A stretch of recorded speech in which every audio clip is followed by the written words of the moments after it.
Depuis pratiquement près de 2 ans qu'on a des images comme ça qui nous viennent. D'abord, on l'a vu au Mali.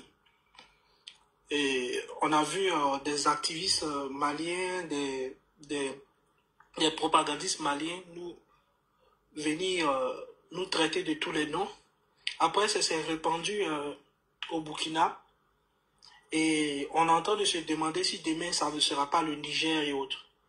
Donc aujourd'hui, c'est le moment de tirer la sonnette d'alarme. Dire tout, crier tout haut pour que tous les organismes internationaux, déjà il y a des rapports qui circulent, hein, des médias en ont parlé, RFI, France 24, ou Human Rights Watch qui a fait un article dessus, tout ça. Donc ça veut dire que personne aujourd'hui ne peut nier ce qui se passe. C'est une vérité. Et les images sont là, tout a été relayé, tout a été authentifié. Donc, je ne pense pas que quelqu'un va venir nous dire ici que oui, c'est la France encore qui est derrière. Parce que c'est ce narratif-là qu'on entend partout sur le live. Et c'est aujourd'hui honteux de voir que dans certains panels, on voit des Africains défendre cela sous prétexte qu'ils sont des panafricains. Moi, j'ai vu des personnalités, des gens qui... Qu'est-ce que je dis? Même pas qu'est-ce que je dis personnalité. Des personnes ici qui sont bien connues sur les réseaux sociaux soutenir cela, dire que c'est une machination, dire qu'on est en train de... On veut discréditer IB sous prétexte que ce sont des panafricains. Si c'est ça le panafricanisme, là, c'est que vraiment, ça a s'interroger. Moi, je m'interroge beaucoup sur la race humaine. Moi, je me suis toujours senti africain, fier de l'être. Partout où je suis passé, j'ai porté les couleurs de mon pays. Partout où je suis passé, j'ai toujours affirmé mon africanité. Mais là, Guy, aujourd'hui, moi, je vais te dire une chose, je suis plus fier. J'ai un sentiment de dégoût, un sentiment de haine envers ces personnes qui se comportent de la sorte. Et aujourd'hui, j'ai même envie, sincèrement, si on me dit que il y a un groupe de Noirs qui est en train de lutter contre le racisme, je leur dis de qu'est-ce qu'ils parlent, qu'ils viennent d'abord lutter contre ces Africains-là qui vivent sur le continent, ces gens-là qui massacrent d'autres Africains. Parce que c'est beaucoup plus important qu'aujourd'hui de partir s'indigner parce qu'on est traité de Noirs. C'est ça aussi le combat d'abord. Si nous, Africains, nous ne sommes pas capables déjà de pouvoir être sensibles à l'un et à l'autre, quel combat on va aller mener? Donc aujourd'hui, cette situation nous interpelle. Vous savez, dans tous les pays où il y a eu les génocides, on a essayé de les camoufler. Il n'y a pas longtemps, on a nommé un général Peul pour cacher ce massacre, pour faire croire que... Et leur narratif, c'est quoi? Quand tu demandes... Vous savez que le chef d'état-major du Burkina est un Peul, c'est le narratif. Pour masquer cela, ils ont fait nommer un chef d'état-major Peul. Ils disent, dans l'armée, il y a des Peuls. Mais on a tous vu auprès de Hitler, il y avait des nazis. Mais cela n'a pas empêché. Cela n'a pas empêché qu'il y ait le génocide. Même au sein, comment dirais-je, au Rwanda, c'était pareil. Donc quand les gens veulent faire leur sale besogne, quand les gens veulent créer de tels massacres, ils s'arrangent toujours à poser des actes pour les camoufler. Mais les frères, on est au 21e siècle, on est au 21e siècle. Aujourd'hui, il y a encore quelqu'un qui se comporte de la sorte. Il y a encore des Africains, heureusement encore qu'il existe des Africains pour venir dénoncer ça. Sinon, on allait se dire, mais heureusement qu'il existe encore des gens pour s'indigner, des gens pour porter haut cette voix. Et nous ne devons pas nous taire. Toute personne qui va se taire dans cette situation est complice. L'histoire nous regarde les feux. Et t'es de Bruni, 2 secondes d'émotion, et tu vas voir un pour endormir la population, il va venir accuser Alassane Ouattara. Alors qu'il vient de faire des bêtises, il ne va pas aller parler de ça. Comme de la manière, il y a eu le massacre à Mansilla et à Bassalogo. C'est son travail. Et il est sorti derrière pour venir parler d'Alassane Ouattara. Il va faire ça dans 2 jours là, regardez. Il va faire ça. Sauf si on dénonce vite. C'est grave.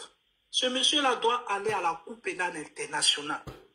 On doit le traduire devant les tribunaux internationaux. Parce que ce qui est en train de se passer au Burkina, c'est grave. C'est très grave. Très grave. Très, très grave, mes frères. Moi, je vais pas être long, je vais m'arrêter là. Oui, médiateur Didi était là même. On va lui donner la parole et puis il y a d'autres personnes aussi qu'on va les faire monter. C'est très important. Il a oublié son combat. Aujourd'hui, lui, c'est pour faire plaisir à l'opposition ivoirienne. Bonsoir, médiateur Didi. On va te dénoncer. Voilà. Et médiateur, je t'envoie une invitation en même temps, tu as ouvert ton micro, donc ton micro est fermé là à nouveau. Médiateur, ouvre ton micro. Voilà, il a ouvert. Non, il avait ouvert, c'est moi. Ok. Ok, merci. Donc, là, je remercie de m'avoir passé la parole. Merci pour avoir dénoncé cette situation calamiteuse. Vous savez, c'est ce qu'on a dit à Ibrahim ici sur ton panel, on l'a prévenu. Quand Gbagbo Laurent venait en Côte d'Ivoire pour venir créer sa soi-disant démocratie, Ibrahim n'avait que deux ans. Aujourd'hui, Ibrahim se met à vouloir falsifier l'histoire de la Côte d'Ivoire. On lui avait prévenu de ne pas se mettre avec ces criminels qui l'ont transformé aujourd'hui en leur tour en un criminel qui ne dit pas son nom. Parce qu'on dit souvent que qui s'assemble se ressemble, on trouve que c'est vrai. Ils ont montré cette recette qu'Ibrahim croit facile de faire la propagande. C'est facile de se maintenir au pouvoir de cette façon, alors que tout le monde voit que le pouvoir, c'est pas comme ça que ça se gère. Mais Ibrahim croit que en allant attaquer des femmes et des enfants, vous vous souvenez, les gens qui ont fui ce massacre, des premiers massacres qui sont venus se réfugier en Côte d'Ivoire, c'est ceux-là. Un caméraman, un vidéoman burkinabé avait montré que voilà les terroristes là-bas, alors que ce sont des femmes et des enfants. Donc ils ont eu raison de fuir pour venir se cacher en Côte d'Ivoire. Vous voyez, aujourd'hui, Ibrahim est en train, on l'a dit ici, Ibrahim est en train, avec ses complices d'opposition ivoirienne, parce qu'il faut le dire, parce que c'est depuis que ceux-là ont commencé à approcher les Ibrahim Kone. Ceux qui ont massacré les gens dans la rébellion, et ceux qui étaient le bourreau, comme le camp Gbagbo Laurent, qui sont partis aujourd'hui encourager Ibrahim Traoré dans cette bêtise. Et aujourd'hui, on voit, le jeune homme s'est transformé. Parce qu'il est quelqu'un qui est novice, qui ne connaît pas la politique. Quand il rentre dans la politique et qu'il décide d'aller sur ce genre de terrain, mais il ne faut pas s'étonner que ça devienne comme ça va se gâter dans sa main. Donc aujourd'hui, Ibrahim est victime de la facilité qu'il a choisie, alors que lui-même, quand il était venu au départ, il a reproché à Damiba pour dire que Damiba faisait de la politique. Voilà pourquoi lui, il est venu prendre la place de Damiba. Effectivement. Mais ce qu'il lui fait aujourd'hui, aller se mélanger avec les opposants d'un autre pays. Combien de fois les coups d'Ibrahim ont été interceptés à Abidjan? Combien de fois? Plus de 3 fois. On voit dans Jeune Afrique dans les rapports. Mais la Côte d'Ivoire n'a jamais, il n'a jamais démontré un jour un véritable attaque, à part d'aller interpeller 2 gendarmes qui poursuivaient des orpailleurs clandestins qui sont rentrés dès que tu rentres sur le territoire burkinabé, ils t'interpellent pour donner foi à son mensonge. Mais ça ne colle pas. 2 gendarmes ne peuvent pas être formatés de terroristes.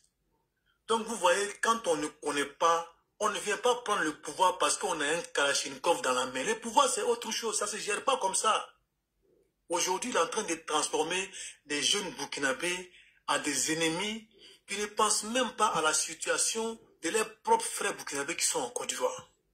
Ils ne pensent même pas à ça. C'est-à-dire, toi, tu es né hier, quand nous-mêmes on courait derrière Gbagbo dans la rue, toi, tu avais que 2 ans, les gens qui étaient en Côte d'Ivoire depuis l'indépendance, les familles qui sont là, toi, tu viens aujourd'hui, tu veux forcément mettre une situation qui ne peut qu'être calamiteuse entre ces 2 pays. On ne souhaite jamais, on prie beaucoup pour que rien ne se passe. Et grâce, Inch'Allah, avec la présence du monsieur, son excellence Alassane Ouattara, il ne se passera pas quelque chose à nos frères. Tout ce que moi je vois dans cette affaire, il se fait temps, on ne va pas être trop long. Ibrahim fait fausse route. Ibrahim fait fausse route. Il n'a qu'à regarder l'histoire de ses amis ivoiriens là. Il n'a qu'à bien regarder. Il n'a qu'à quitter dans la propagande. Il n'a qu'à bien regarder la trajectoire que Gbagbo, la calamité que Gbagbo a apportée à la Côte d'Ivoire. Il n'a qu'à bien regarder ce que Soro a fait avec ses propres frères d'armes dans la rébellion. Il n'a qu'à regarder ce que Gbagbo a fait à Guy Robert. Lui ne peut pas voir tout ça. Guy Robert qui était lui son frère d'armes militaire comme lui. Assis à la maison, il a été enlevé, lui et sa femme, assassinés. Et c'est ces gens-là qui vont aller te mentir, essayer de mettre ton pays. Tu as un problème au nord qui n'est même pas encore fini. Tu es tellement embrouillé dans ce problème que tu t'en prends aujourd'hui à des femmes enceintes, à des bébés. Moi, j'ai vu des images qui sont tellement choquantes. C'est pas possible. C'est pas possible. C'est pas... Un militaire ne peut pas faire ça. Un militaire, vrai militaire qui a reçu formation militaire ne peut pas faire ça. Aller assassiner une femme et un bébé. J'ai vu les images, j'étais choqué. Et puis, il met feu, il dit que c'est du choukouya. Il rigole sur ça. Il met feu sur l'être humain et burkinabé, un burkinabé. Comment tu peux mettre feu sur, tu peux dire quelqu'un et puis mettre feu sur son cadavre et puis traiter, te moquer de lui, des femmes, des enfants. Franchement, ils ont versé notre figure par terre, comme on dit chez nous. C'est la honte pour eux. C'est la honte. Ils disent qu'ils ont des drones dans le ciel qui voient tout partout.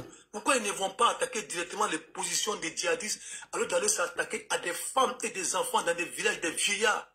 Ils n'ont qu'à avoir honte. Oh, honte à eux. Franchement, oh, honte à ceux qui ont fait ce genre de... Et il y a des gens qui soutiennent ça, hein? Mais ils sont devenus bêtes, ils sont devenus abrutis. On les a abrutis avec des histoires de panafricanisme à deux balles. On a eu des vrais combats.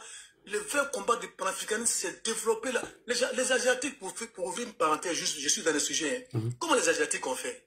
Ils ont fait les formations de leur population, c'est pas par des propagandes. Aujourd'hui, tout le monde court. La Chine est devenue aujourd'hui une chose en puissance, alors que dans les années 80, même nous, la Chine n'était rien face aux États, même face à la France.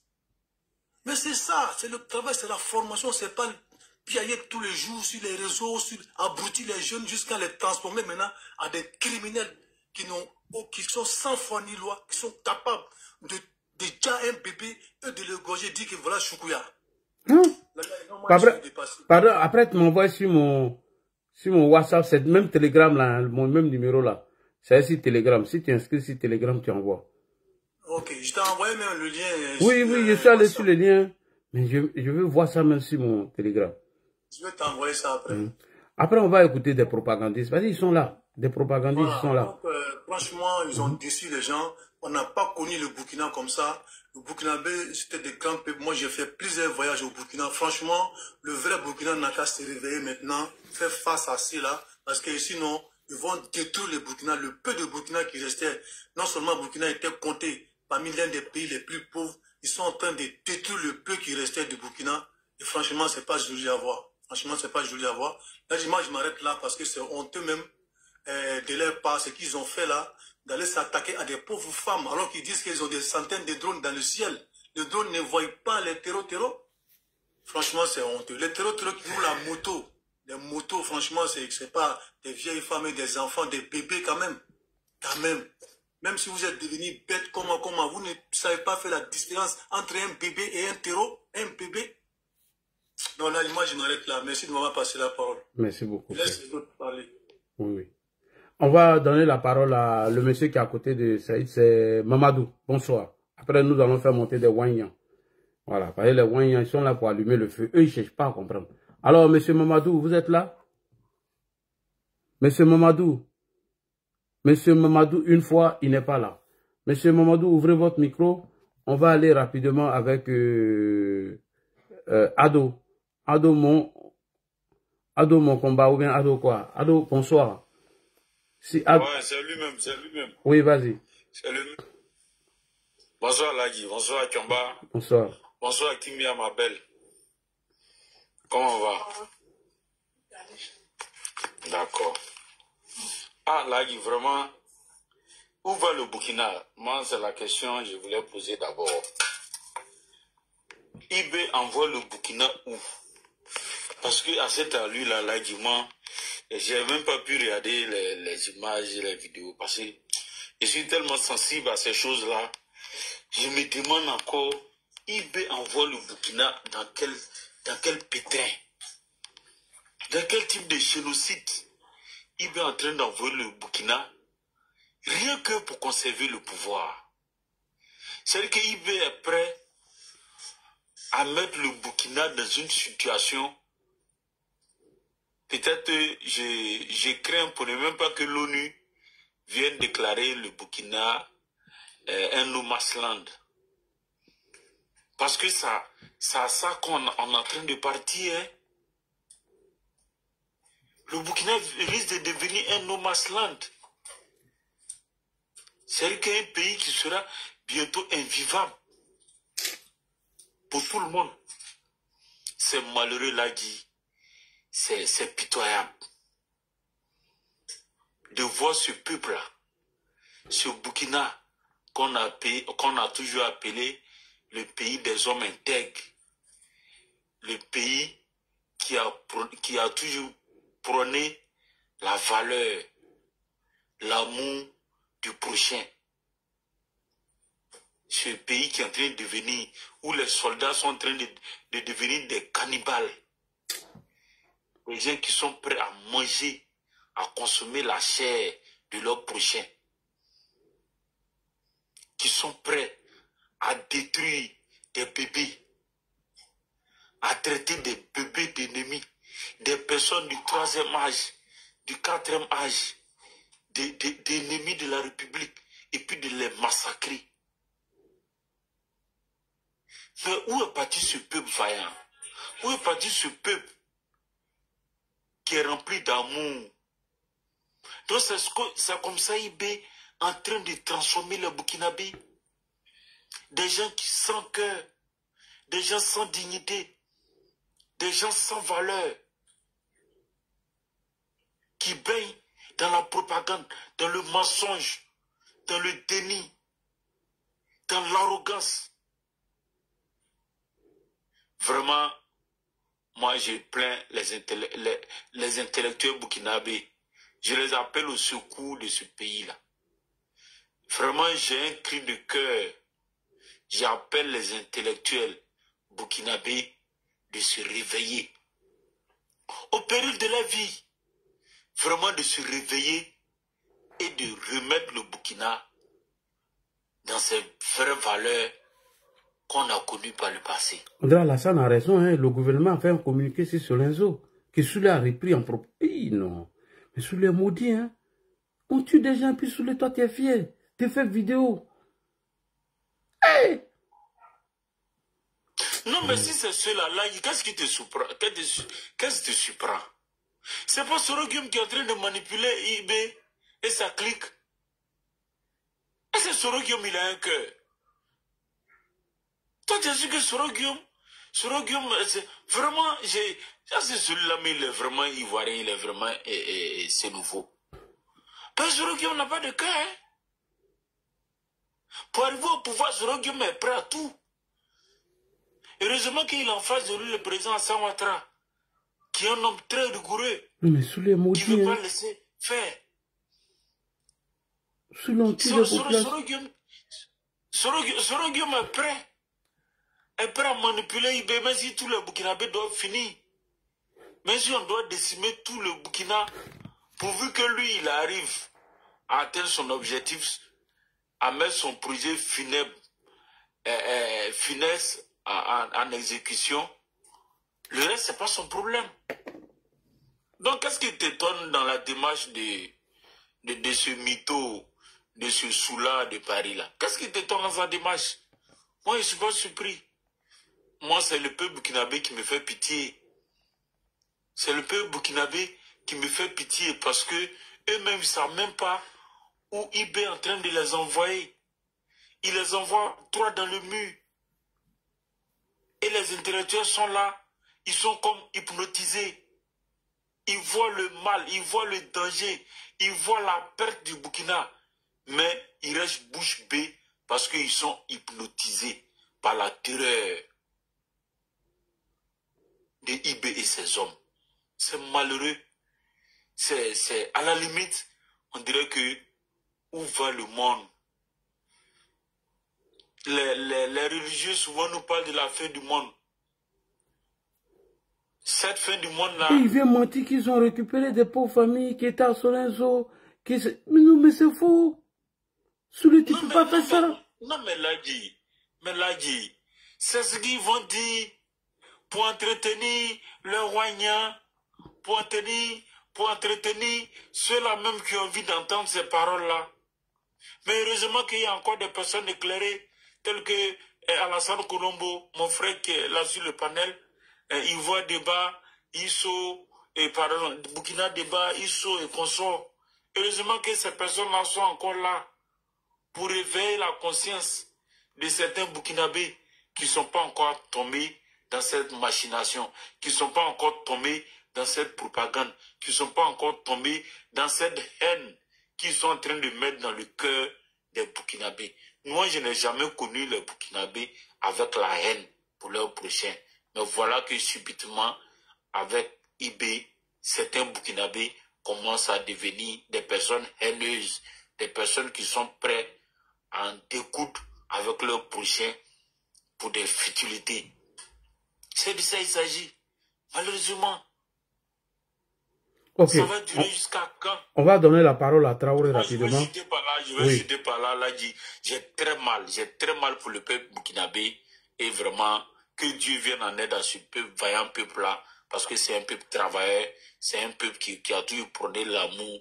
Malheureusement, ils ont à leur tête un petit capitaine qui, rien que pour rester au pouvoir, est prêt à tout. Et vraiment, c'est dommage. Merci, Ladji. Voilà, tu peux passer la parole. Monsieur Traoré, bonsoir.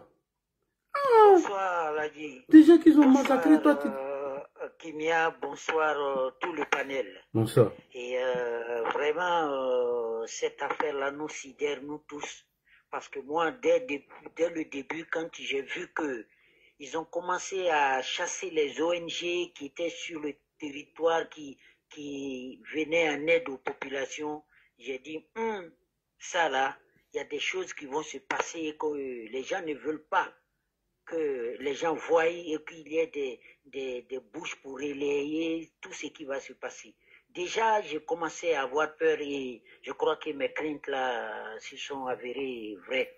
Vraiment, c'est une désolation parce que tu vois, dans un pays, quand un dirigeant commence à museler les ONG, commence à museler les journalistes, commence à museler, il va faire des choses qu'il ne veut pas que les gens en parlent, que les gens voient et puis qu'ils viennent en parler. Vraiment, je voudrais demander à tous ces jeunes Burkinabés là, à l'image de Colombo, à l'image de Ivoire Débat, de parler, de demander aux gens de faire des collectes de preuves audio, des preuves vidéo, c'est-à-dire matérielles, parce que tôt ou tard, un jour viendra où on aura besoin de preuves pour accabler ces gens-là qui sont au pouvoir aujourd'hui et qui pensent qu'ils sont immortels. Ce petit-là, j'ai toujours dit sur des panels que c'est un gars qui n'a pas la carrure, il n'a pas cette intelligence, il n'a pas cette formation, il ne connaît pas la guerre. C'est un gars qui n'a pas appris la guerre. Il ne sait pas que même dans la guerre, il y a des règles. Il ne sait pas ça. S'il savait qu'il y a des règles dans la guerre, les images qu'on a vues dans ces 2 jours-là, on n'allait pas voir ces images-là. Parce que ça, là, c'est grave. Et ça atteint le point de non-retour, dans la bêtise en tout cas. Donc, tu es aussi là, dit quelqu'un, tu es quelque part ce poids-là, cette personne-là, ses yeux, ses oreilles, cette bouche-là, qui peut aussi pousser ces Burkinabés qui sont encore réticents à sortir, à faire face à ce régime-là.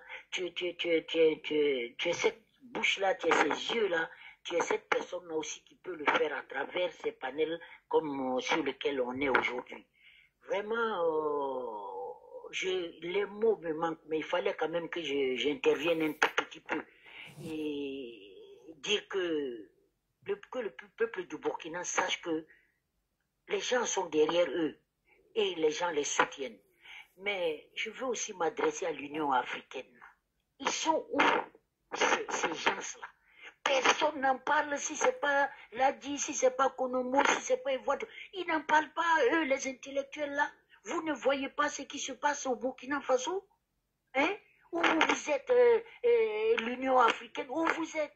Vous attendez le chaos pour venir dire que vous allez faire des enquêtes. De quoi? C'est maintenant. C'est maintenant qu'il faut taper du poing sur la table C'est maintenant qu'il faut vous réveiller. C'est maintenant. Tous ces gens qui disaient que non, il faut discuter avec eux, il faut les sensibiliser. Ce n'est pas des personnes avec qui il faut discuter. C'est des gens qui ne connaissent pas la discussion. Ce monsieur est incapable de ramener la paix au Burkina. Il est incapable. Où il est aujourd'hui, où ce petit-là est aujourd'hui, lui-même, il prie Dieu qu'il y ait un mouvement, quelque chose qui va lui permettre de partir. Il cherche ça. Et les Burkinabés doivent lui donner ça.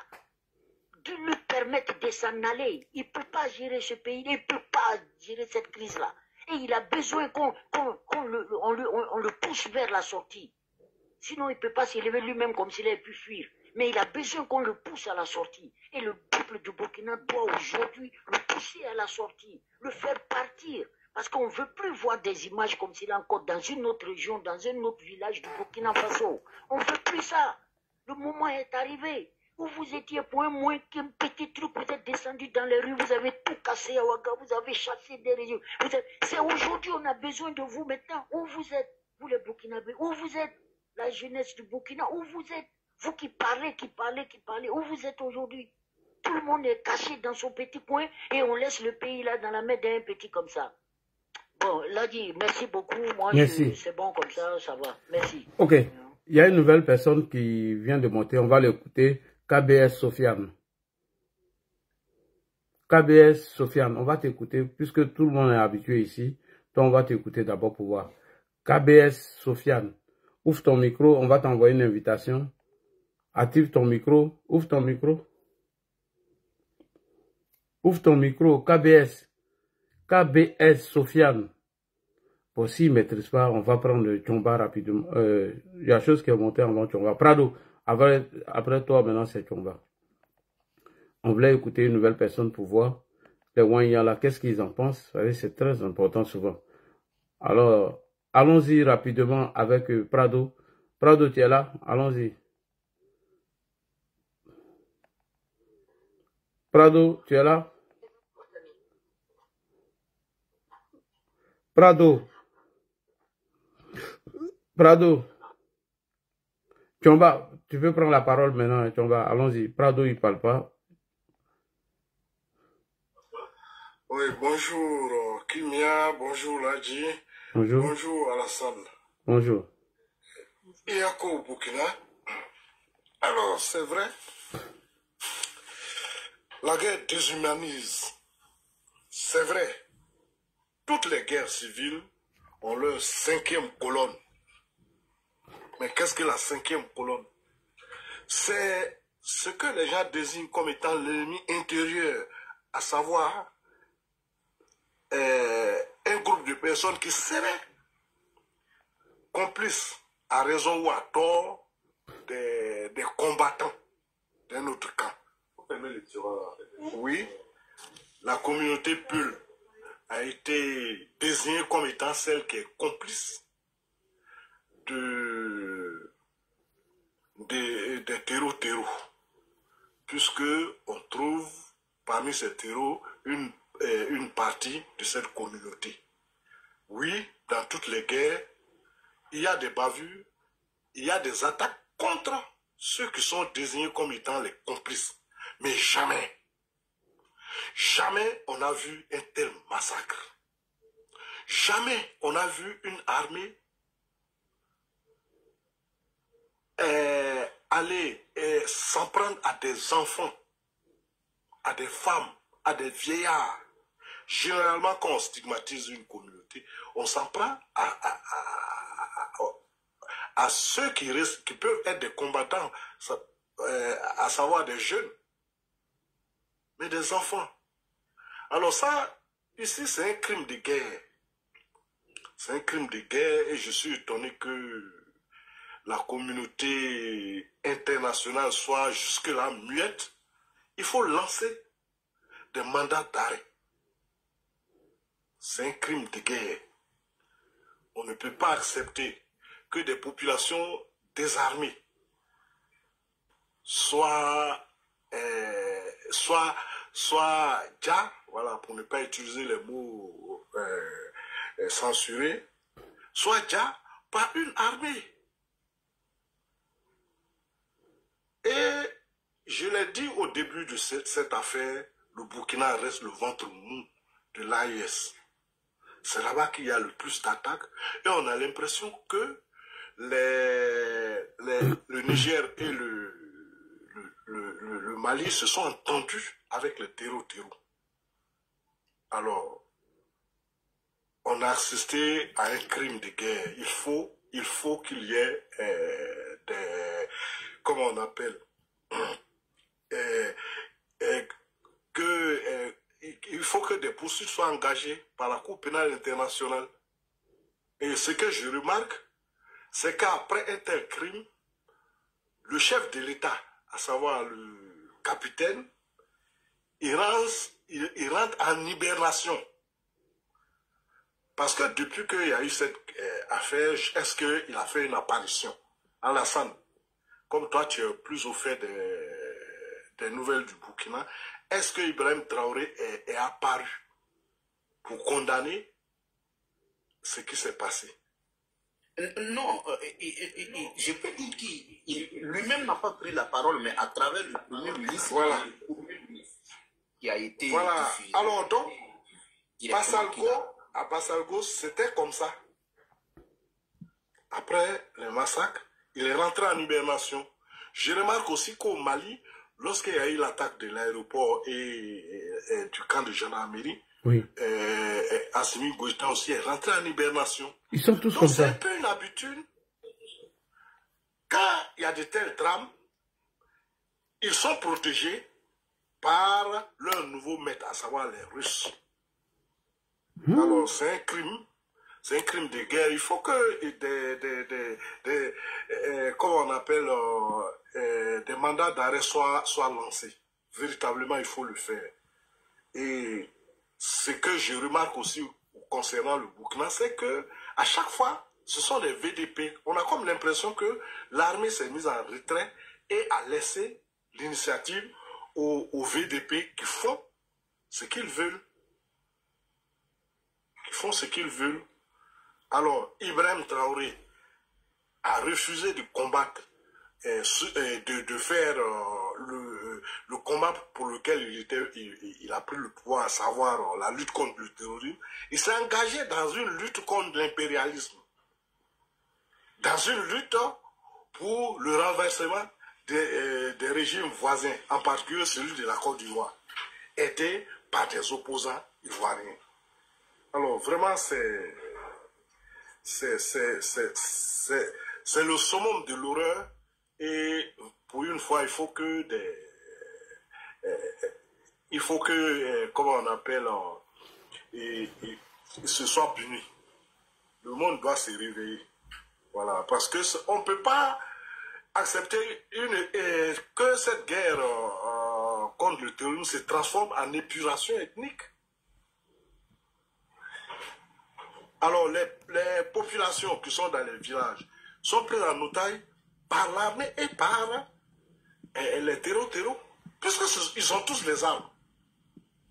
Celui qui arrive, personne qui voudra s'opposer à lui, a les mains vides.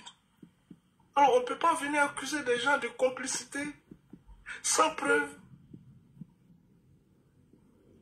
et les massacrer. Alors, il faut vraiment que ce crime soit puni, et le Burkina est en train de descendre dans les abysses.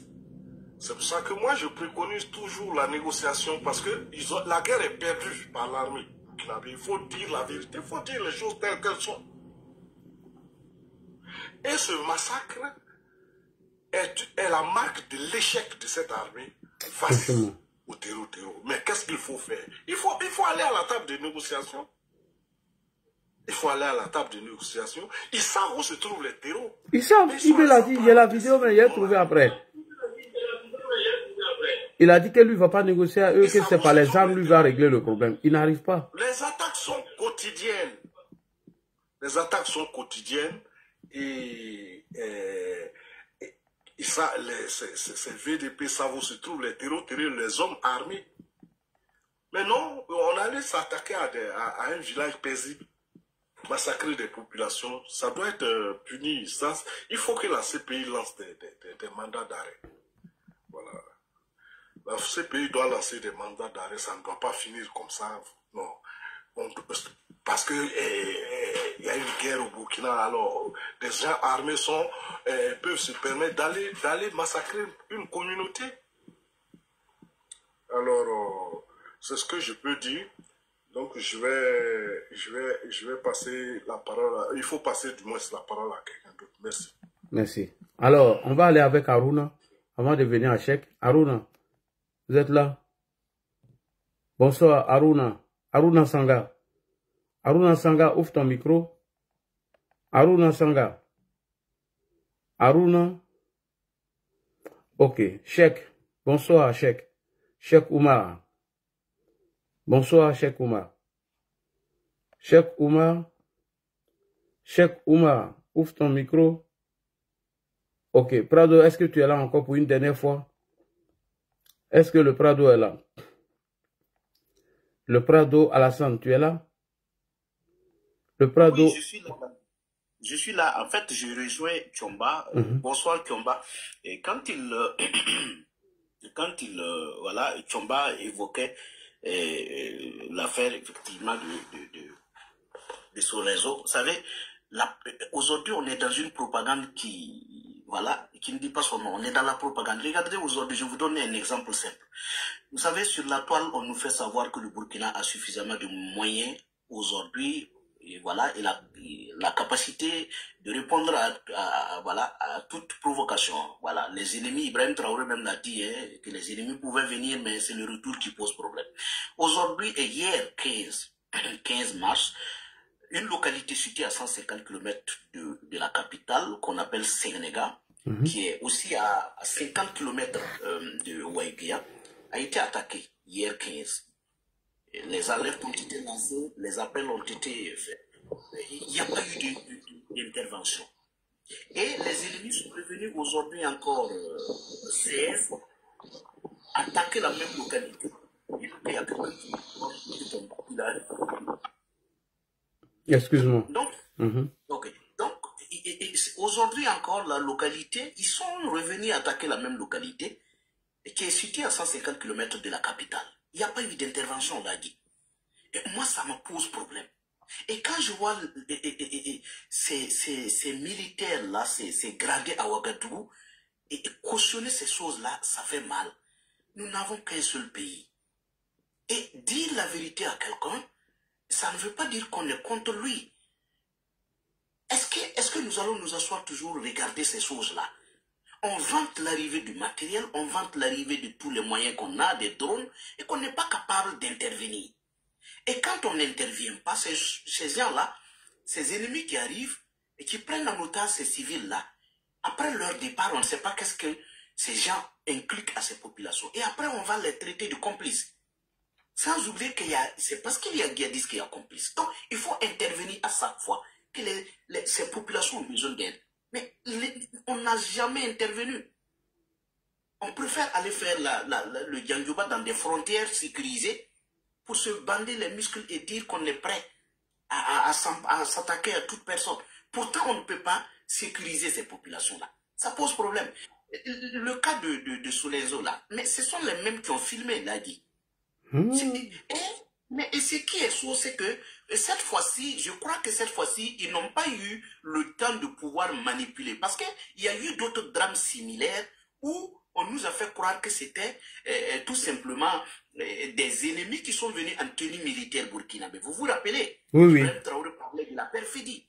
Et cette fois-ci, il n'a pas eu le temps de manipuler aux gens, ou peut-être il a été réellement pris en flagrant. Voilà, en flagrant, où ils n'ont pas pu avoir le temps de manipuler. Sinon, les autres drames, on nous a fait savoir que c'était des ennemis qui étaient venus sous, voilà, qui étaient venus avec des tenues militaires burkinabés. Donc, cette fois-ci, ce sont les nôtres. Et qu'est-ce qu'on fait? On ne condamne pas.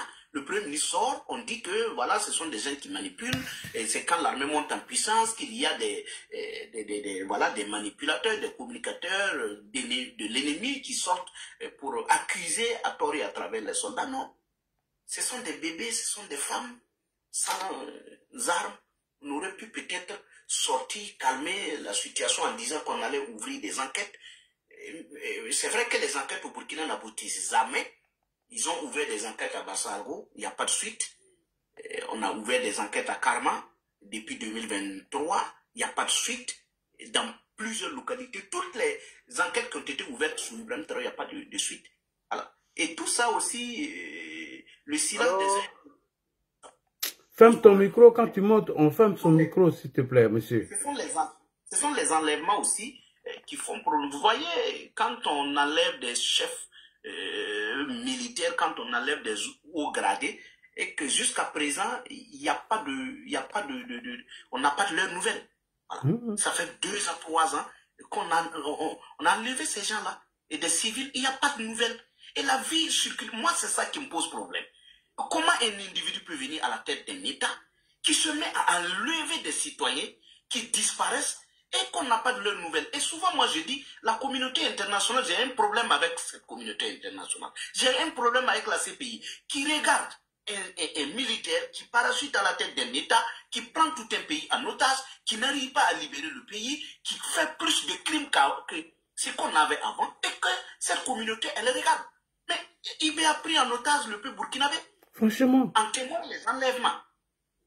En témoignent les enlèvements. Et ce qui se passe au Burkina aujourd'hui contamine les autres pays et les pays voisins. En fait, monsieur, mais fermez vos micros. Voilà. Fermez vos micros, monsieur. Et vous allez remettre la parole à peut-être celui qui est là en direct. Allô, on dirait que... Bon, on va l'écouter. Kalanga, bonsoir. Allô? Monsieur Kalanga. Kalanga, il dit allô. Allô, Kalanga. Monsieur Kalanga. Kalaga. Monsieur Kalaga. Kalaga, est-ce qu'il est là? Ou bien son nom c'est... Monsieur Kalaga Amidou. Amidou, allô. Prado, toi je t'ai pris tout à l'heure, j'ai dit allô, allô, tu parles pas. Prado, allô, allô, tu parles pas. Donc quand c'est comme ça, on te descend. Monsieur Kalaga. Bon, il monte, il parle plus. On va continuer avec Madou. Bonsoir. Bonsoir, monsieur Lagi. Bonsoir, monsieur. Bonsoir, Hassan. Bonsoir, Kinia. À tous les panélistes. Lagi, moi, cette histoire-là, ça me pousse un peu, bon, je sais pas, je parle pas de pousser, ça dit que ça m'incite à dire encore merci au Prado, à lui dire merci 10 000 fois. Mais monsieur l'a dit, ce qui est en train de se passer dans les pays de l'AES, c'est un peu ce que la Côte d'Ivoire a vécu sous le règne de Laurent Gbagbo. Brûler les gens. Bon, on a vu l'article 125 en Côte d'Ivoire ici. Franchement. Et Dieu merci que depuis pratiquement 15 ans, la Côte d'Ivoire vit en toute sécurité, vraiment dans une ambiance de paix. Mais on ne saurait se satisfaire de cela. On serait heureux dans notre paix si à nos frontières, si nos voisins connaissaient pratiquement cette relative paix aussi. Franchement. Et pour moi, vraiment, on doit porter plainte contre la personne qui dirige actuellement la CEDEAO. Parce que c'est les atermoiements de la CEDEAO, mais qui nous ont menés à cela. Si il y avait eu beaucoup de chefs d'État de la CEDEAO pour appuyer notre président de la République, pour sanctionner ces putschistes, mais je pense qu'on n'en serait pas à ce que nous vivons aujourd'hui. Franchement. Donc, il faudrait même que, je ne sais pas comment ça fonctionne la CEDEAO, mais il faudrait qu'en interne, qu'on commence à évincer celui qui est président en exercice actuellement. Parce que sur son leadership, mais il y a trop de désordre. Trop de désordre. Mais imaginez-vous, quand en Guinée-Bissau dernièrement, mais ils ont eu à chasser des émissaires de la CEDEAO. Donc ça veut dire que ce monsieur-là, vraiment, il ne joue pas le rôle pour lequel il est là.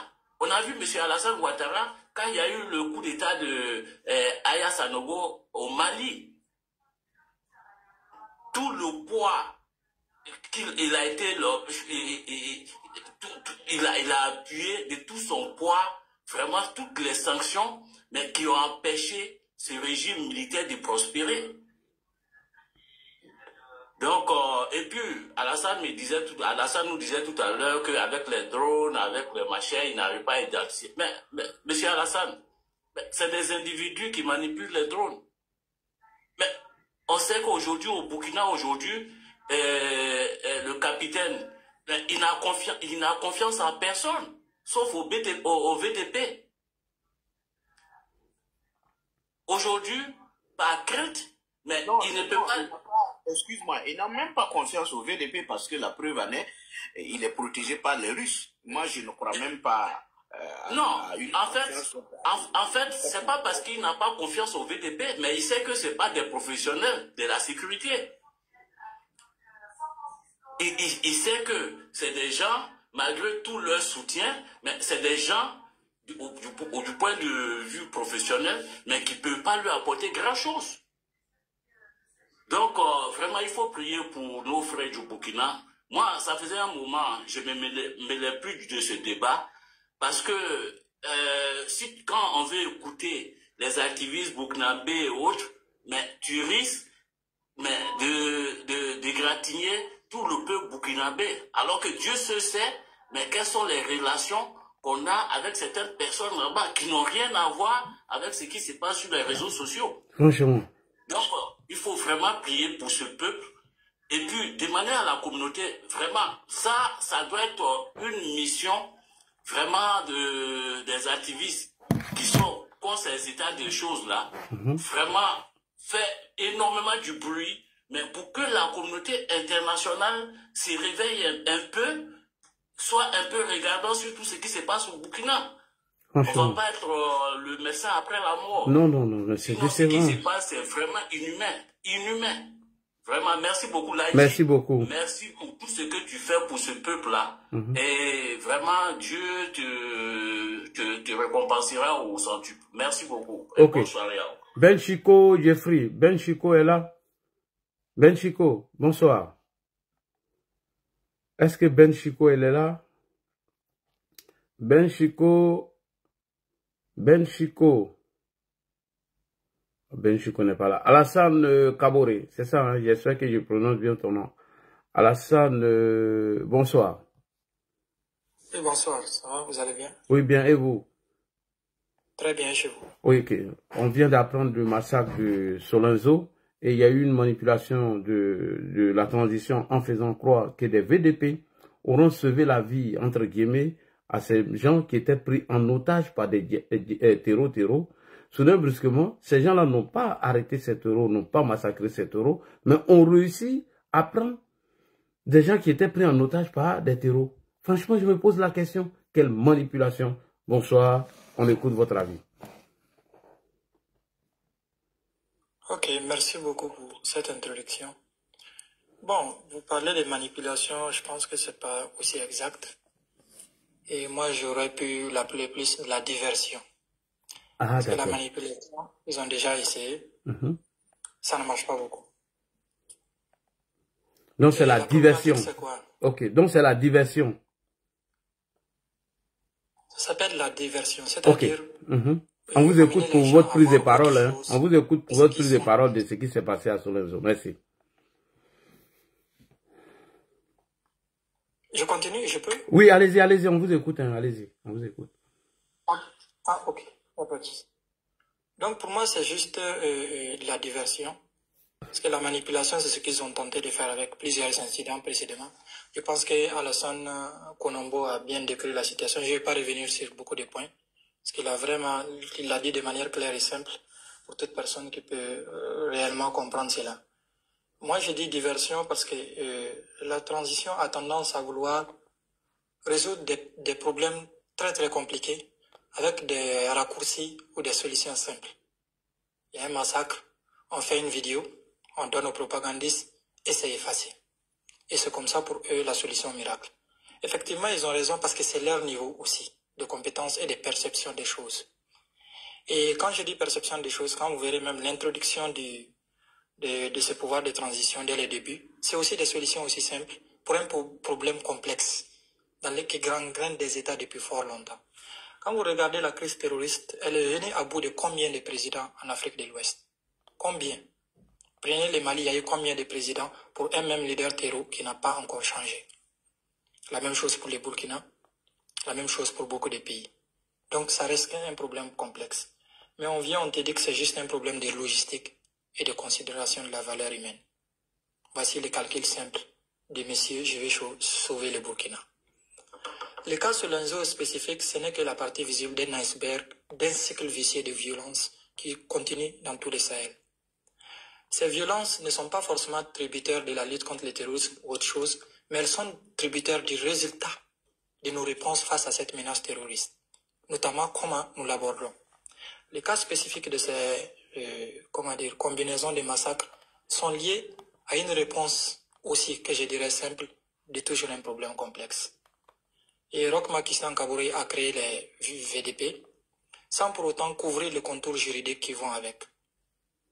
On arme des civils. À l'époque, je me souvenais, la plupart des présidents, dont Alassane Dramane Ouattara, l'ont mis en garde sur cette approche. La France avait refusé de donner des équipements militaires au Burkina par crainte de les retrouver dans des cas similaires.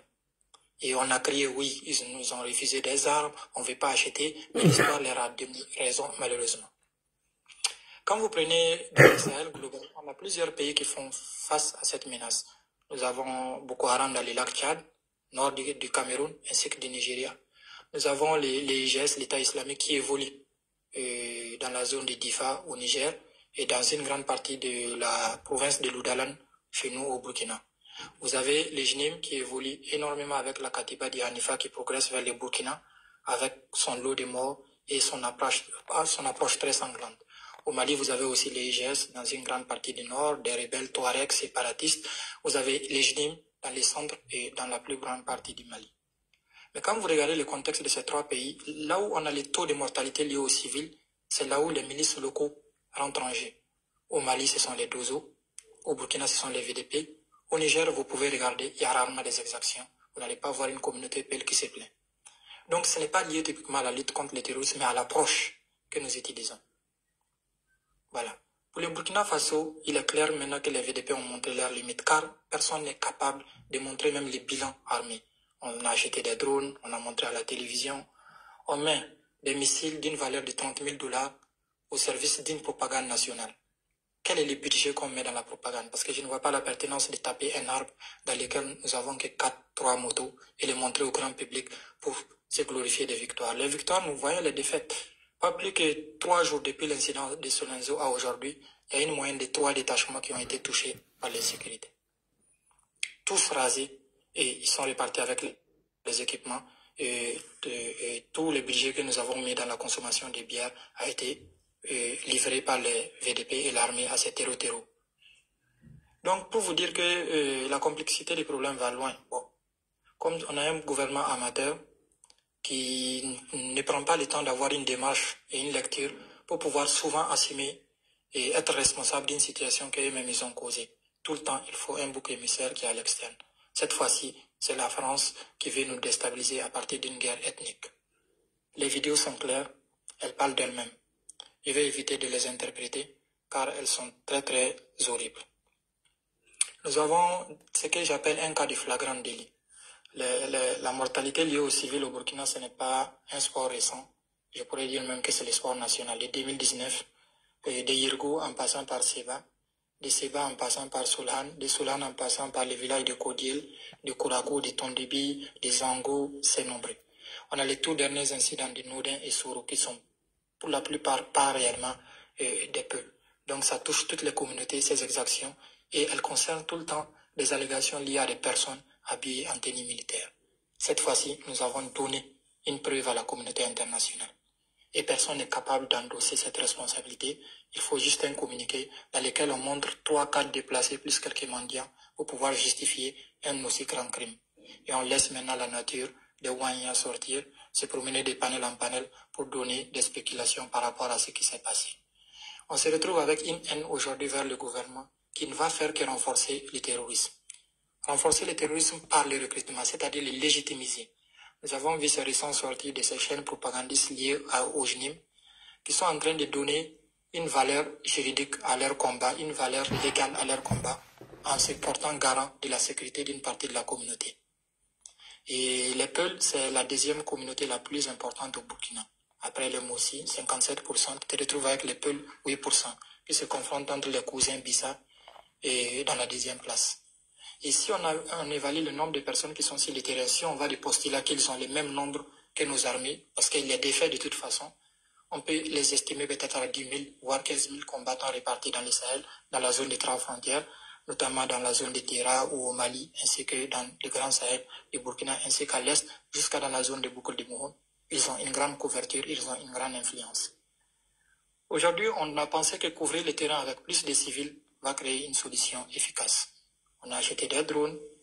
Pour moi, on aurait pu juste faire cet exercice que nous connaissons, c'est-à-dire combiner la cohésion sociale et former une armée.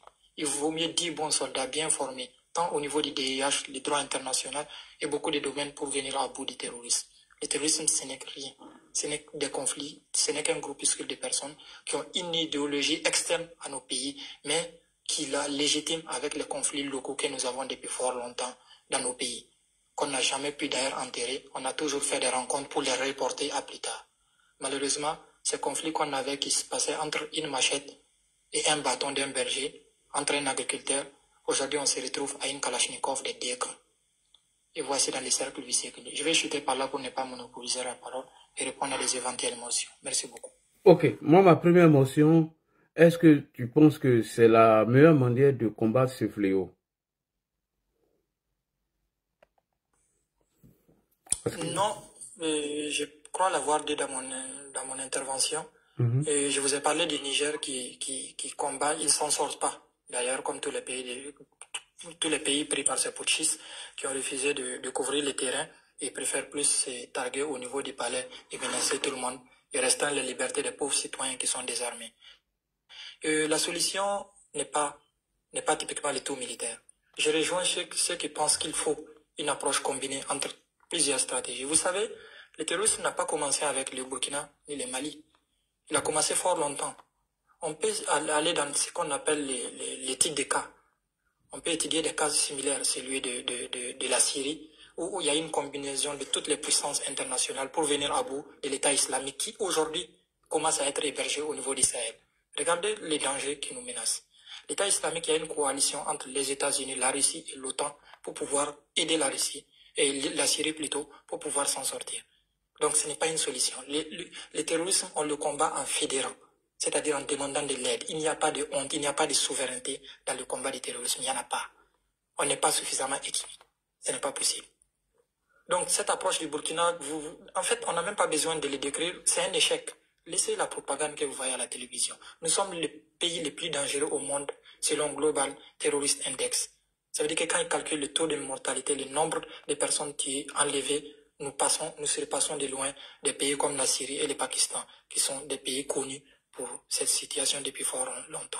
Donc ce qu'Ibrahim Traoré a pu faire, de par son cocktail magique, c'est de nous rendre l'un des pays les plus célèbres dans le cas de la mortalité liée au terrorisme. Merci beaucoup. Waouh. Pensez-vous que Ibrahim, à la tête du Burkina Faso, est-ce que nous allons arriver à mettre fin à cela? Puisque certains avaient demandé à Ibi d'entamer un dialogue avec eux, il a dit que non, que quelqu'un qui a les armes, lui, il ne peut pas aller dialoguer avec la personne, c'est avec les armes, il faut les combattre. À cette allure, est-ce que Ibrahim ne serait pas dégagé du pouvoir un jour? Parce que les Burkinabés, on est marre. Merci. Si vous avez des motions aussi, oui, vous pouvez poser vos motions. Les Burkinabés en ont marre, c'est possible, on peut le dire, mais il faut reconnaître que les récents putsch, ce n'est plus une question de volonté du peuple, mais c'est celui qui est le plus armé qui en vient à bout. Et Ibrahim Traoré, c'est pas aussi un novice dans le domaine du putsch, il s'y connaît, c'est pour ça qu'il s'y est bien préparé. Non seulement nous avons des milices locales qu'ils appellent les Wanyas, qui sont des patriotes, pour éviter toute dissension, c'est-à-dire toute personne critique au pouvoir, ils ont la légalité de pouvoir s'en prendre à lui et les menacer. Donc déjà, oublions tout ce qui est contestation et, comment dire, populaire. Quand il s'agit d'insurrection armée, qui va la faire? Ibrahim Traoré, pendant que les terroristes évoluaient, lui faisait la guerre à ses frères d'armes. Il les arrêtait un à un, il démantelait la gendarmerie, il dispersait les soldats les plus aguerris, ils envoyaient certains dans des camps comment dire, je peux même pas les justifier. Certains sont enfermés sans justice, sans aucune forme juridique, sans aucune forme d'approche que nous connaissons au Burkina. Par exemple, une arrestation est basée sur une accusation et un processus de justice qui conclut à une sentence, qu'elle soit positive ou négative. Nous voyons des disparitions, nous voyons des gens qui sont arrêtés par hérédité. Quand je dis par frustration atavique, tu te retrouves avec, par exemple, je vous donne un exemple, porter juste le nom Bassolé au Burkina est un crime contre l'humanité. Parce que lui, il critique le pouvoir, donc par ascendance, toute sa famille devient criminelle. Comment vous voulez qu'on réagisse à ce type de pouvoir? Ibrahim Traoré dégagé, je ne pense pas. À moins qu'il y ait une intervention internationale, parce qu'il s'est bien entouré d'autres putschistes de la sous-région qui ont cette association qui les permet une défense mutuelle pour pouvoir défendre un pouvoir qui n'est pas aussi légitime que cela. C'est des gens qui sont venus au pouvoir, disant par la volonté populaire, mais ils sont pas sécurisés par leur peuple, mais sécurisés par des personnes externes, notamment des mercenaires qui vont les garantir cette stabilité, à qui ils vont offrir toutes les richesses de ces pays sur un plateau d'argent. Donc c'est très compliqué en dehors d'une intervention externe ou d'une insurrection populaire dans laquelle il est très difficile d'évaluer le nombre de personnes qui vont tomber avant d'en venir à bout. C'est très très compliqué. Waouh. Quelqu'un a une motion? Je vois qu'il y a un militaire qui est monté. On dirait que lui, il veut nous apporter la contradiction. Il se fait appeler Api, quoi là même? Hey Kabako. Hey Kabako, tu as quelque chose à ajouter? Alors, moi j'ai une motion pour Alassane. Alassane, j'aimerais savoir, avec tout ce qui se passe actuellement au Burkina Faso, et surtout les relais que la junte a actuellement en Europe, avec ces photos, ces images, qu'attendez-vous aujourd'hui, surtout la communauté burkinabé vivant en Europe, d'aller porter plainte contre ces relais qui sont surtout basés en France et en Suisse, tels que monsieur, comment ça s'appelle, Soulé de Paris, et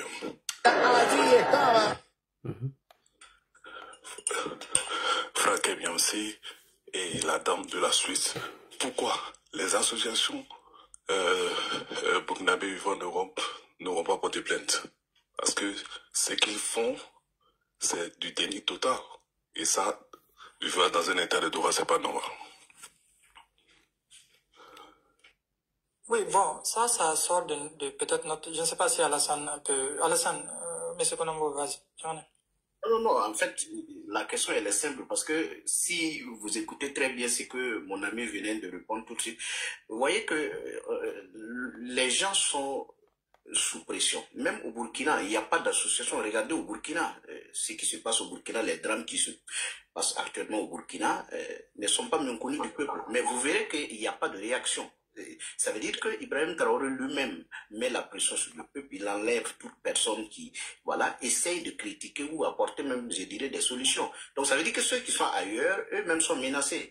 Nous qui sommes ailleurs, les familles sont menacées. Il y a des gens dont leurs familles ont été enlevées juste parce que ces gens-là mènent un combat. Donc ça sera très difficile que, voilà, des associations puissent porter plainte à visage découvert contre ces gens-là qui font de la propagande parce qu'ils ont la caution d'Ibrahim Traoré. Voilà. Donc, si mon frère peut ajouter quelque chose par rapport à la question. Ça, c'est vrai aussi, hein, parce que c'est pas évident qu'à visage découvert, tu portes plainte contre ces Franklin Yamsi et autres. Ta famille risque de prendre les pots cassés là. Bon, la même chose. En fait, vous non, c'est pas évident. Alassane, si ça ne gêne, désolé, Alassane, juste j'ai dit des associations burkinabé basées en Europe. Basées en Europe, oui. En France, en Suisse. Pourquoi n'allez-vous pas porter plainte pour relais de fausses informations? Mais tu oublies qu'ils ont des soutiens ici aussi, qui sont... ils ont des soutiens ici qui sont financés en forme d'association. C'est eux qui mobilisent les gens afin de faire les manifestations pour soutenir l'AES. La preuve, quand ils ont fait leurs manifestations ici à Paris, c'est le mouvement de soutien à la jeune et les associations soutien à la jeune qui sont financées depuis Ouaga, à rentrer chez les gens, les faire sortir, aller aux manifs. Je ne sais pas si tu comprends le frère. Pour répondre rapidement à ta question. Exemple, je ne souhaite pas, moi je soutiens IB ici. Je prends quelques Burkinabés et je les manipule en faisant croire que c'est un combat de liberté de nos pays. Et voilà, je suis dans cette propagande. Il y a au moins 10 à 20 de personnes que nous sommes dans une association. Lorsque les pro-Gbagbo, les pro-trucs, je les contacte pour leur dire, bon, nous allons organiser une manifestation de soutien à IB. À partir du moment où une autre association veut porter plainte, eux, ils nous dénoncent. Et ils donnent notre identité à nos familles, tout. C'est ce que le frère est en train de répondre en quelques questions. Je ne sais pas si vous avez compris ma réponse. Maintenant, si Alassane a quelque chose à ajouter, il peut ajouter. Eux, leurs familles sont au pays. Ils se connaissent entre eux en détail. Le Burkina, c'est un petit pays, hein. Non, le problème, c'est que ces associations dont il évoque, ces mêmes associations-là, ont à la tête des gens qui sont bien connus. Et si ces gens-là entament ces genres d'activités, vous verrez qu'ils seront menacés de la même manière que les individus simples qui interviennent dans la situation du Burkina. C'est la même chose. Voilà. Donc, je ne sais pas si mon ami Alassane, qui en haut, peut ajouter quelque chose à cette question. Non, vous l'avez résumé. Et moi, c'est pas la question. Quelle est la pertinence de porter plainte contre Franck? Les criminels, il est là, il est connu. Si on avait ses pouvoirs, autant aller directement là où il y a. Et Ibrahim Traoré, c'est pas aussi un con. Vous verrez qu'au Burkina, comment ça a été démantelé, les médiateurs du FASO, ils n'existent plus. Les mouvements MBDH, c'est-à-dire les mouvements burkinabés pour les droits de l'homme, ils l'ont démonté. La plupart envoyés au front, certains en exil. Et à l'extérieur, les Burkinabés, on a un grand souci. Nous n'avons pas une forte communauté dans une seule zone. Merci. Inégalement répartie dans toute l'Europe. Ça, c'est d'abord un. De deux, certains sont en situation d'irrégularité, de ce que je pourrais dire irrégularité. Et cela les expose avec la situation de... C'est pas tout le monde qui offre un passeport diplomatique à n'importe qui. Donc les gens ne vont pas s'exposer pour être exilés, aller demander des passeports. C'est seulement les Burkina Faso qui donnent ce luxe aux activistes. Et les Burkinabés ne vont pas encore se vendre pour revenir dans leur propre pays, parce que les autres ne vont pas se prêter à ce jeu. Et par ailleurs aussi, les organisations comme Human Rights Watch, qui collectent des informations sur les droits, ont déjà des dossiers sur les Burkina. Ça veut dire qu'il n'y a rien à faire. C'est juste une question de temps. Nous entendons tous. Des têtes vont tomber. Et la problématique, c'est que quand la justice va revenir, ce n'est pas seulement Ibrahim Traoré. Il y a toute une série de personnes qui sont concernées. Parce que, juste, je vous donne un simple Ouagnan qui soutient Ibrahim Traoré dans un rond-point, qui se permet de citer les gens, manier des Manawoto, Ncheka, Yika. Tous ceux-là, juridiquement, ils sont préjudiciables. C'est juste une question. Quand il y aura la justice, vous verrez des plaintes vont tomber, tant au niveau international comme au niveau national. Maintenant, c'est juste laisser le temps faire. Quand ça sera le moment, il sera juste. Sinon, il ne voit pas la pertinence. Franklin Nyamsi, ce n'est rien. Ce n'est qu'un outil de propagande qui d'ailleurs ne concerne pas seulement le Burkina, mais c'est un outil qui rentre dans un ensemble de propagande que je pense qu'on pourra développer dans un autre panel qui commence à vraiment gangréner l'Afrique de l'Ouest. Celui-là, c'est une autre menace, mais je ne pense pas qu'il est directement lié au pouvoir en place, parce que c'est juste des moyens d'utilisation. Et ceux-là, peut-être, feront la fin de ces régimes, parce que les jours où ils n'auront pas suffisamment les moyens d'être payés, c'est les mêmes qui vont se retourner. Vous avez vu les changements des vestes d'un camp à un autre, ça change d'un activiste à un autre. C'est une question pas de patriotisme ni de panafricanisme, mais de pauvreté et de besoin de gains. Merci beaucoup. Wow. Il y a d'autres motions? Il y a d'autres motions? Alors, on va écouter vos mots de fin, parce que nous sommes au thème de cette émission, qui, si ça dure trop, on ne pourra pas diffuser sur nos pages. Oui. Ouais, juste Flavio. Oui, vas-y. Oui. Avant que tu ne laisses partir nos chers frères burkinabés, là, je voudrais quand même intervenir, si possible, s'ils peuvent répondre à mes questions. D'accord. D'abord, merci pour ce live humanitaire, je dirais. Et ça nous attriste ce qui se passe au Burkina Faso. Et tous les jours, toutes les images montrent des tueries et une certaine liberté au niveau des terroristes qui jubilent, qui font des actions sans réaction de la part du gouvernement. Ça nous inquiète beaucoup. Et je ne sais pas comment arriver au bout de cette situation. Mais j'ai quelques réflexions que je veux partager. À mes amis burkinabés là, pourquoi quand les terroristes assiègent des lieux, des camps militaires, ils ont du temps pour faire des photos, ils font de la propagande.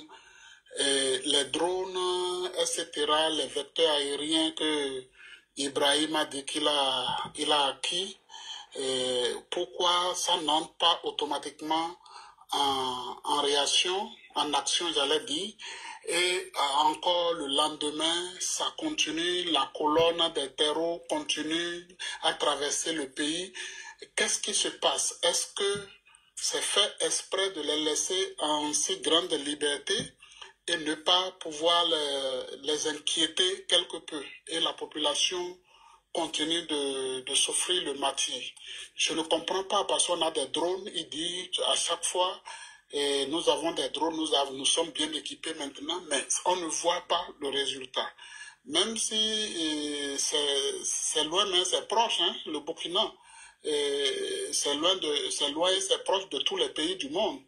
Et ça, quand ça ne va pas au Burkina, on n'est pas heureux de voir les images à la télévision. Il faudrait que quelque chose soit fait. Ça fait une première intervention. Deuxième, c'est que comment résoudre la crise? Moi, je passe à une phase peut-être de solution. Ce que je pense, évidemment, Ibrahim ne va pas entendre raison actuellement. Il ne va pas entendre raison. Mais il y a une, peut-être, je ne sais pas si je peux les appeler société civile, ils n'ont qu'à monter au créneau et dénoncer ce qui se passe, et surtout les religieux, les chefs traditionnels. Je parle des musulmans, les chefs musulmans, les imams, les prêtres, les évêques. On dit qu'il y a un roi très très respecté là-bas qui s'appellerait le Moro Naba. Voilà. Donc pourquoi ceux-là ne montent pas au créneau pour dire quelque chose? Est-ce qu'il vraiment respecte le Moro Naba? Voilà, ça peut partir de là parce que honnêtement, politiquement parlant, bien même dans l'armée aujourd'hui, si quelqu'un ose oser le ton et dire quelque chose, le contraire, il va disparaître. Et soit s'il est chanceux, on le met en prison. Donc, il faudrait cela, une telle action. L'autre action que je pense qu'il faut faire, Ibrahim, aujourd'hui, il est rassuré par la présence des Russes là-bas. Ce n'est pas les Burkinabés qui le gardent, qui sécurisent son régime. Ce n'est pas les Burkinabés en réalité. Les Wayans qu'il a partout, les VDP, tout ce monde-là, c'est des amateurs. Ils n'ont pas l'expérience de la guerre. Et les terroristes ils viennent seulement, ils les déciment et ils partent. Mais ce que moi je pense, il faut négocier avec la Russie. Vous avez vu ce qui s'est passé en Syrie, c'est parce qu'il y a eu une négociation de haut niveau avec la Russie et la Russie a lâché prise en Syrie qu'on a pu renverser Bachar al-Assad en Syrie. Donc, il faut négocier pour présenter le danger que ça représente, même pour les Russes au Burkina, que vraiment ça ne va pas. Il faudrait qu'ils lâchent Ibrahim, qu'on le mette de côté et qu'on puisse réorganiser le Burkina Faso parce que ça va de mal en pis. Ça, c'est des négociations de très très très haut niveau. Moi, je pense qu'on peut le faire comme ça si les organisations internationales s'y mêlent, parce que ne pensez jamais qu'une puissance étrangère va pouvoir intervenir au Burkina Faso dans l'état actuel et ça ne va pas être la catastrophe, parce que les Russes sont là, il faut reconnaître leur puissance aussi. Mais si on négocie avec eux et ils lâchent prise, c'est fini pour Ibrahim. Ibrahim n'a confiance en aucun militaire au Burkina Faso aujourd'hui, si ce n'est que les Russes. Donc voilà un peu ce que moi je pense comme solution pour éviter les images dégueulasses que nous voyons à la télévision, sur les réseaux sociaux, ainsi de suite. Maintenant, l'autre chose, le dernier point, c'est le blocage de la fourniture des armes au terreau. Parce que, quoi qu'on dise là, je suis d'accord que quand ils arrivent à attaquer un camp militaire, ils se procurent des armes, etc., etc. Oui, Mais est-ce que des armes viennent encore de l'extérieur? Est-ce que les puissances étrangères ne peuvent pas mettre une surveillance accrue sans entrer au Burkina Faso pour bloquer la fourniture des armes au terreau, parce qu'il y a quand même une source de fourniture des armes au terreau qui menace la population burkinabé.